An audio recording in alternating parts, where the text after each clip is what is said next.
Paloma Blanca de la Paz, 12 principios de Jesús para transformar tus relaciones. El camino de las piedras blancas.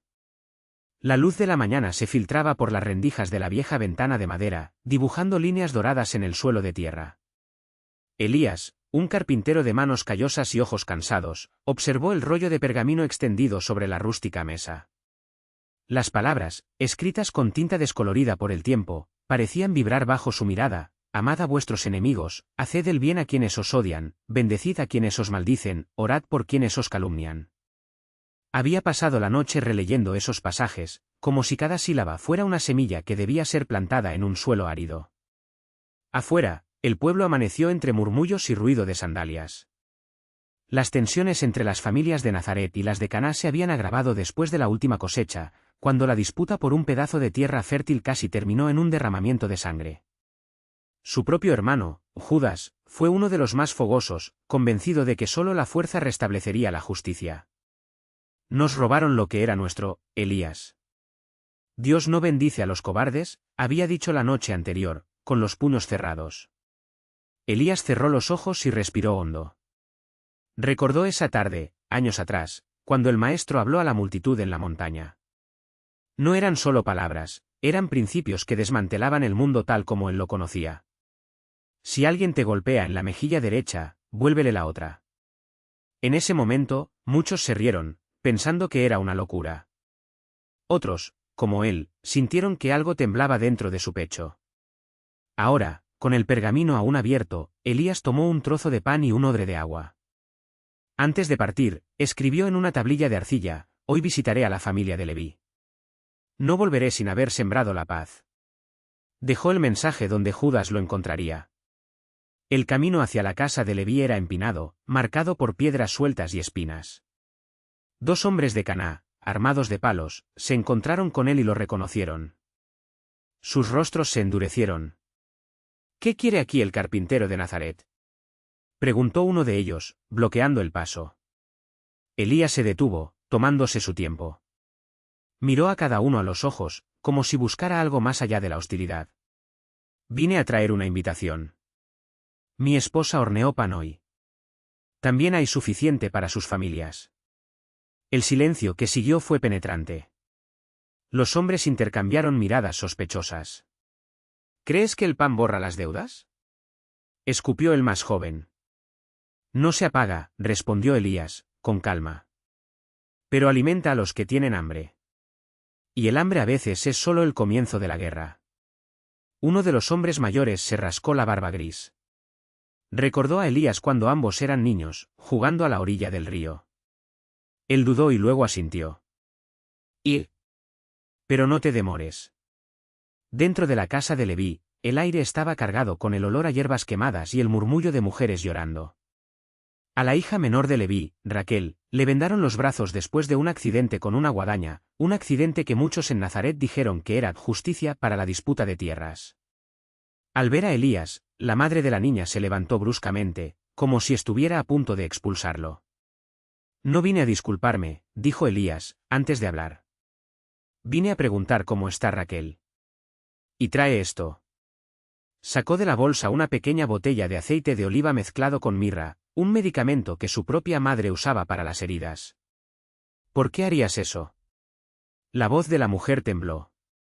Y Laiche se arrodilló junto a la cama de paja donde yacía Rachel. Con cuidado, desató las vendas y comenzó a limpiar los cortes. Porque el odio es como el fuego. Si no lo apagamos con agua, quema a todos. Incluso quien lo encendió. Raquel, con los ojos húmedos, susurró. Dicen que tu pueblo merece sufrir. Elías se detuvo y tomó la pequeña mano de la niña. Y se equivocan. Así como nos equivocamos cuando decimos lo mismo de ti. Cuando Elías regresó a casa, el sol ya se estaba poniendo detrás de las colinas. Judas lo esperaba en la puerta, con la tabla de barro rota a sus pies. ¿Fuiste a la casa de ellos? Su voz era un gruñido. ¿Después de lo que le hicieron a Raquel? Elías se sentó en el banco de madera, cansado, pero con una nueva quietud en los ojos. Ellos también están heridos, Judas. No solo en el cuerpo. Eso es debilidad. El maestro habló de amor, Pero también expulsó a los cambistas del templo. Sí, asintió Elías. Pero primero, lloró por Jerusalén. Judas no respondió. Se miró las manos, marcadas por cicatrices de peleas pasadas. Elías le entregó el odre de agua. Mañana Leví y su familia vendrán a cenar con nosotros. ¿Puedes ayudar a preparar la mesa? ¿Y si se niegan? Entonces tendremos más comida para los demás. Y Laiche sonrió levemente. Pero vendrán. Y, al caer la noche sobre Nazaret, algo empezó a cambiar, no como un trueno, sino como la lluvia silenciosa que moja la tierra seca, preparándola para lo que aún está por nacer. La cena y el peso de las palabras. El sol de la mañana siguiente se derramó sobre Nazaret como una cálida, espesa y dorada miel. Judas despertó antes que los demás, como si un antiguo instinto le impidiera descansar por completo. Se sentó en la puerta de la casa, afilando el cuchillo que usaría para cortar el pan. El sonido del metal contra la piedra era ritmo suficiente para calmar sus pensamientos, pero no para silenciarlos. Leví llegó al anochecer, con su esposa Raquel y sus 2 hijos pequeños. El menor, un niño de no más de 4 años, se escondía detrás de las faldas de su madre, mientras la niña, con ojos curiosos en la edad que empieza a comprender el mundo, observaba a Judas con una mezcla de miedo y fascinación. Elías los recibió en la puerta con un amplio abrazo, como si fueran familiares muy esperados. Salom, hermanos, dijo Laiche, guiándolos al interior. La mesa ya está puesta. Judas no miró a Leví. Mantuvo las manos ocupadas, disponiendo los platos de barro con innecesaria precisión. Cuando todos se sentaron, él sirvió el vino sin decir una palabra, pero sus dedos temblaron levemente cuando le pasó la copa a Leví. Raquel, notando la tensión, rompió el silencio. El pan huele bien. ¿Lo asaste, Judas? Sacudió la cabeza, casi imperceptiblemente. Era María. Solo lo corté. Aún así, insistió sonriendo, es un trabajo honesto. Leví finalmente levantó la vista. Sus rasgos todavía tenían una sombra de desconfianza, pero había algo más allí, un cansancio que no era solo físico. He oído que estabas con los fanáticos, murmuró, como si las palabras le resultaran difíciles. Que andaba con hombres que juraban muerte a los romanos. Judas no respondió de inmediato. El silencio se prolongó, espeso como el pan que estaban partiendo. Elías no interfirió. Caminé, admitió Judas, finalmente. Pero no juro nada más que lo que nos enseñó el maestro. ¿Y eso qué es? Preguntó Leví, con un tono que no era desafiante, solo cansado. ¿Amar a los que nos odian? ¿Poner la otra mejilla? No lo sé, dijo Judas, y por primera vez su voz no sonó como una espada, sino como tierra agrietada por la sequía. Pero sé que el odio no llena el estómago. No construye nada. Y yo, estoy cansado de derribarlo. Raquel puso su mano sobre la de su marido y Leví, después de un largo momento, asintió. No fue el perdón. No fue una reconciliación. Era algo más frágil y, por tanto, más verdadero, el reconocimiento de que ambos estaban destrozados, cada uno a su manera. El camino de regreso. En los días siguientes, Judas comenzó a acompañar a Elías en sus visitas a las familias más pobres del pueblo. No hablaba mucho, pero cargaba sacos de grano, reparaba tejados dañados por la lluvia y, a veces, cuando los niños se acercaban asustados, se agachaba y les mostraba cómo afilar un cuchillo sin cortarse, un truco que había aprendido de niño, cuando el mundo era menos cruel. Una tarde, mientras regresaban de la casa de una viuda cuyo hijo estaba enfermo, Elías se detuvo al borde de un campo de cebada y miró al horizonte. ¿Aún piensas en Jerusalén? Preguntó, sin mirarlo. Judas no se sorprendió. Laiche tenía la capacidad de saber lo que otros intentaban ocultar. A veces, admitió. Pero no como antes. ¿Y cómo es ahora? Como una herida que todavía duele, pero ya no supura. Elías sonrió, casi imperceptiblemente. El maestro dijo que el reino no viene con una señal visible. No es una espada ni un ejército. Es como la levadura en la masa, trabaja en silencio, hasta que todo se transforma. Judas tomó un puñado de tierra y la dejó correr entre sus dedos. Ojalá fuera más rápido. Yo también, estuvo de acuerdo Elías. Pero la prisa es enemiga de la cosecha. La última lección. Años más tarde, cuando la noticia de la crucifixión llegó a Nazaret como un viento penetrante, Judas no lloró. No gritó. Se sentó en el mismo banco de madera donde había estado aquella noche hacía mucho tiempo y permaneció allí, inmóvil, mientras el mundo parecía desmoronarse a su alrededor. Elías lo encontró así al anochecer. Sabías que iba a morir, acusó Judas, con una calma más terrible que la furia. Todos lo sabíais. Sabíamos que el camino era peligroso, admitió Elías. Pero no sabíamos cómo. Nadie lo sabe, Judas. La fe no es un mapa. Es una semilla que entierras en la oscuridad y confías en que algo crecerá. Judas cerró los ojos. Lo traicioné. Ni con un beso, ni con plata. Lo traicioné todos los días porque pensé que la ira era más fuerte que la esperanza. Y Laiche se sentó a su lado. Ahora ya sabes qué es el arrepentimiento. Y eso no es hacer trampa. Es el primer paso de regreso a casa. Silencio. Solo el canto de los grillos y el susurro de las hojas. ¿Qué hacemos ahora?, preguntó Judas, finalmente. Elías miró hacia el cielo, donde empezaban a brillar las primeras estrellas. Vivimos. Y esperamos. Como él nos enseñó. Y así, mientras la noche envolvía a Nazaret como un manto, dos hombres, uno lleno de fuego, el otro siempre sereno, estaban allí, ya no como maestros y discípulos, ni como enemigos o aliados, sino como hermanos que, después de un largo viaje, habían encontrado finalmente el mismo camino. La noche en Nazaret. El viento soplaba suavemente, trayendo olor a tierra húmeda y hierbas silvestres. Judas cerró los ojos, sintiendo el peso de las palabras que había pronunciado. No eran solo palabras, eran cicatrices abiertas, heridas que se pudrían por la culpa. Durante años había llevado el peso de la traición como si fuera una armadura, creyendo que la ira lo haría fuerte. Pero ahora, allí, bajo el mismo cielo que había sido testigo de la agonía del Gólgota, comprendió, la ira no era más que otra forma de miedo. Miedo a no ser digno. Miedo a que, al final, ni siquiera el perdón pueda alcanzarle. Y Laiche no presionó. No hubo sermones ni reprensiones. Simplemente estaba allí, como las estrellas que emergían una a una presencia silenciosa pero innegable. Después de mucho tiempo, Judas volvió a hablar con voz ronca. Lo vi más tarde. En el camino a Damasco. Elías no se sorprendió. Conocía las historias, los rumores que circulaban entre los que todavía creían. Pero escucharlo de boca de Judas fue diferente. No me dijo nada, continuó Judas, moviendo los dedos sobre las rodillas. Él solo me miró. Y yo, no podía soportarlo. Corrí. Me escondí en las sombras, como un cobarde. No eres el primero que huye, dijo Elías en voz baja. Ni siquiera será el último. Pero lo sabía. Sabía lo que estaba haciendo cuando lo entregué. Sabía que lo matarían. El viejo profeta suspiró y se pasó una mano por el rostro cansado.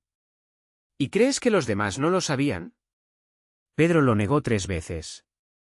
Todos lo abandonaron en el jardín. Incluso Juan, de quien se decía que era el más amado, no estuvo al pie de la cruz cuando más lo necesitaba. Todos fallamos, Judas.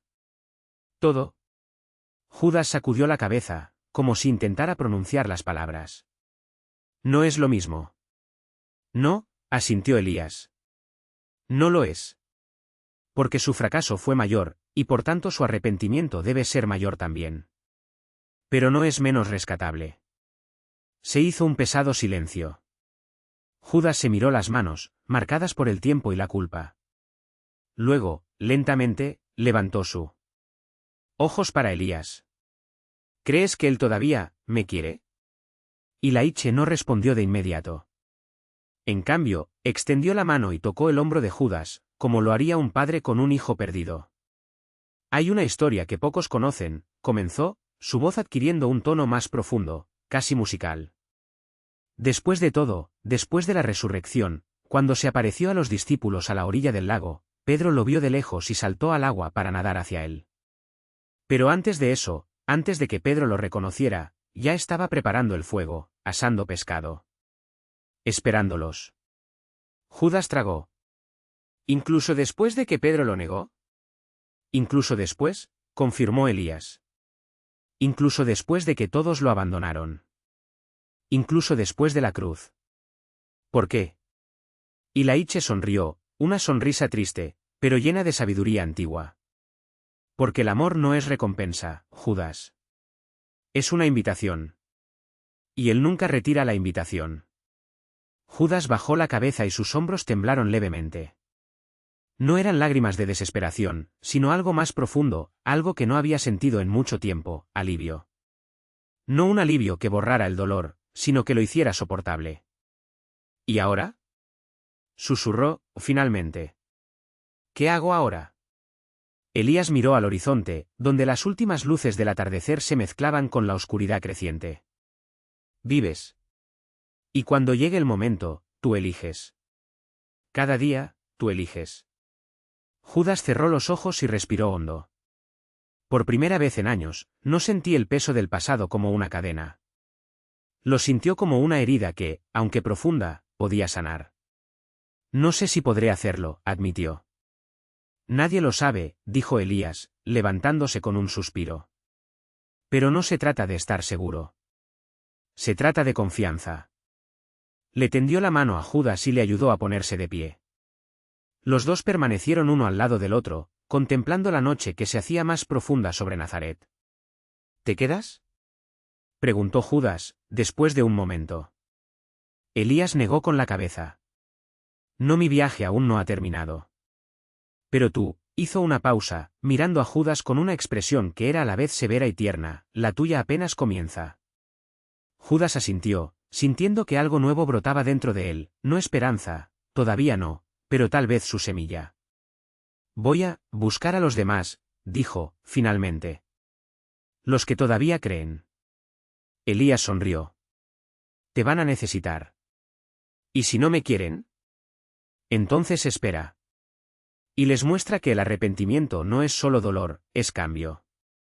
Judas asintió, con los labios apretados en una línea firme. No tenía respuestas, ni certeza. Pero por primera vez en mucho tiempo, no estaba solo. Y Laiche puso su mano sobre su hombro por última vez. Adiós, Judas. Hasta pronto, profeta.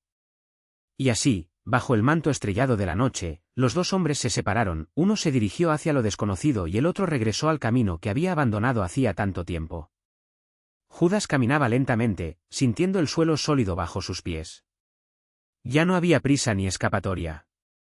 Solo el siguiente paso. Y luego otro. Y otro. Y algún día, quién sabe, encontraría a aquel que todavía lo estaba esperando. El camino de regreso. Las primeras semanas fueron un desierto de silencio. Judas caminó por pueblos que alguna vez conoció como la palma de sus manos, pero ahora todo le parecía extraño, como si el mundo hubiera seguido sin él. La gente lo reconoció, algunos con sospecha, otros con una mezcla de lástima y miedo. No los culpó. El nombre de Judas Iscariote ya no era solo el de un hombre, sino el de una sombra que seguía los pasos de un traidor. Dormía donde podía, en establos abandonados, bajo la sombra de árboles o, cuando la suerte le sonreía, en casa de algún extraño que, por alguna razón, no lo expulsó a primera vista.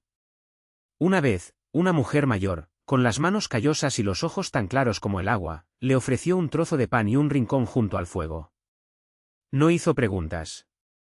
Solo dije, mientras calentaba. Cada hombre lleva una cruz. Algunos lo dejan caer en el camino. Judas no. Respondió. Pero mantuvo las palabras.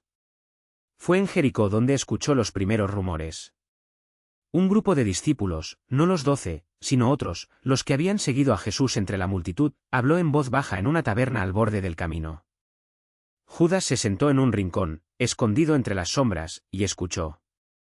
Dicen que se apareció a Pedro, susurró un hombre de barba roja, con los dedos temblorosos alrededor de una copa de vino barato.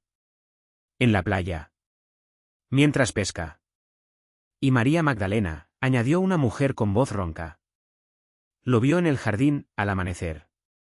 Judas cerró los ojos. Resurrección. La palabra resonó en su interior como una campana rota. Él no estaba allí para verlo. No merecía serlo. Pero si fuera verdad. Esa noche soñó con el huerto de los olivos. Ni con la traición, ni con el beso, ni con el peso de las monedas en tus manos. Soñó con la última vez que Jesús lo había mirado antes, cuando todavía había tiempo. Cuando todavía había una opción. En el sueño, Jesús no habló. Simplemente extendió la mano, como tantas veces había hecho con los enfermos, los perdidos, los que no tenían a nadie más. Judas se despertó con el rostro mojado. Pasaron los meses. El verano quemó la tierra y Judas se dirigió al norte, hacia Galilea. Allí, dijeron, habían regresado algunos de los discípulos. No todos. No los que habían huido. Pero los que se quedaron. Los encontró a la orilla del lago, donde empezó todo. Allí estaba Pedro, remendando una red con dedos gruesos y torpes. Juan, más delgado de lo que Judas recordaba, observaba las aguas con una mirada lejana. Santiago, hijo de Zebedeo, estaba hablando con un joven que Judas no reconoció. Y había otros, hombres y mujeres que nunca había visto antes, pero que tenían la misma expresión en sus rostros, una mezcla de luto y esperanza. Judas estaba de pie a lo lejos, su corazón latía tan fuerte que temía que lo oyeran. ¿Qué digo? ¿Qué debo hacer? Fue Pedro quien lo vio primero. Durante un largo momento, los dos se quedaron mirándose fijamente. El rostro de Peter era una máscara de piedra. Judas vio que sus nudillos se ponían blancos alrededor de la red. Vio el recuerdo de esa noche, del fuego, la espada, la negación, pasar como una espada entre ellos. Luego, lentamente, Pedro se levantó. Judas no retrocedió. No había ningún lugar a donde ir. No tienes derecho a estar aquí, dijo Pedro, con la voz baja, temblorosa. No por ira, sino por algo peor, por un dolor que aún no había sanado. Lo sé, respondió Judas. Joao se acercó con los ojos entrecerrados. Tiago se cruzó de brazos, con la mandíbula tensa. ¿Qué deseas? Preguntó Juan. Judas tragó. No sé si puedo pedir perdón. Pero puedo intentar ser diferente. Silencio. Fue una de las mujeres, una llamada Salomé, prima de María, quien finalmente habló. Él ya te ha perdonado. Judas se volvió hacia ella, confundido. ¿OMS? Jesús, dijo Salomé, simplemente. Nos perdonó a todos. Pedro soltó la red. Sus hombros cayeron, como si hubiera estado cargando una carga durante mucho tiempo. No es tan simple, murmuró. Para mí no.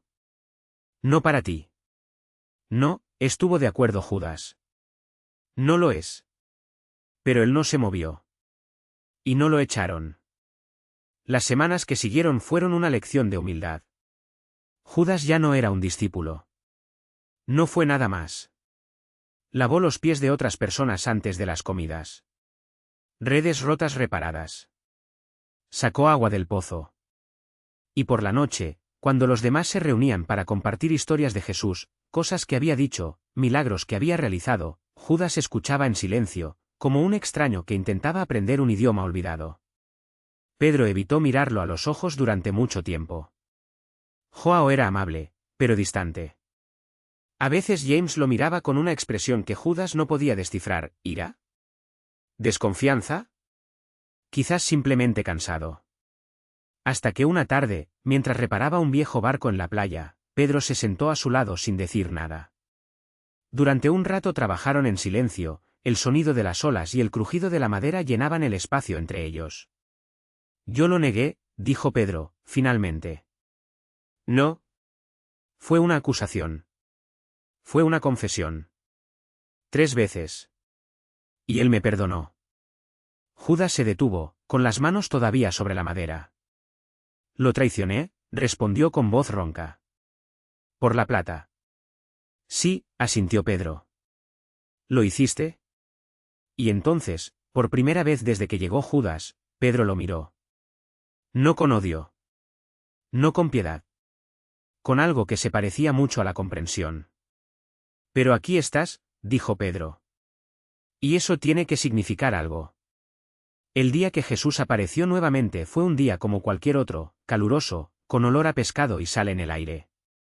Judas estaba en la playa ayudando a recoger una red llena, cuando escuchó el murmullo que se extendía entre los discípulos. Se dio vuelta y lo vio. Jesús estaba parado a la orilla del agua, su túnica blanca ondeando ligeramente con la brisa. Su rostro no mostraba ningún juicio ni triunfo. Solo una profunda quietud, como la de un hombre que ya conocía el final de todas las historias. Los demás corrieron hacia él.